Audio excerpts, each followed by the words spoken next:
Ayo, I'd explain that clearly no extraterrestrial beings ever visited Earth due to need to travel of incredibly long and prohibitive distances to possibly get here besides lack of physical evidence. See my other video on space aliens. But what about basic existence of intelligent life elsewhere? Many evolutionist astronomers insist that advanced life must exist beyond due to the vast number and diversity of planets and conditions throughout the universe. But they have zero evidence past their theory. Many creationist religionists insist that we must be alone in the universe because God created us uniquely special according to holy books such as the Bible. But no traditional religious text says any such thing. In fact, some believers stated that the Bible verifies the existence of extraterrestrial peoples. In both cases, people bring in their preconceived notions, reading into something that's not actually there. Ancient religious texts are silent on this issue.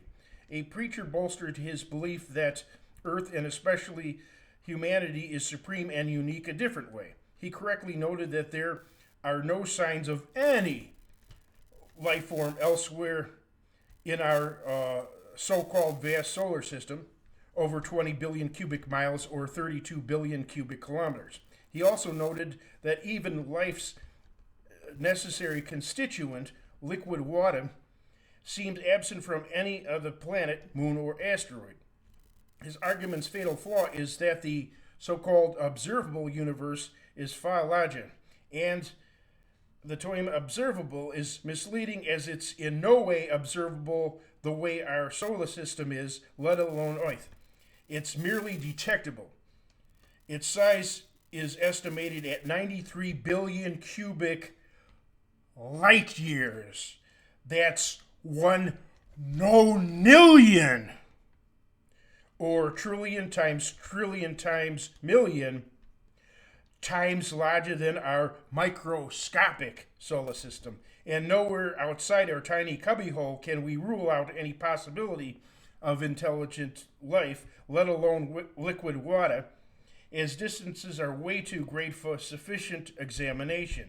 In other words, only 0.00000000000000000000001% of the detectable universe has been properly explored, and none of its estimated septillion, trillion times trillion, exoplanets. That's almost equivalent to no exploration whatsoever. Outer space is a mysterious locked door that was never opened. And if this philosophical argument was a chess game, it would be a draw by insufficient material. Two bear kings with nothing to back either of them up.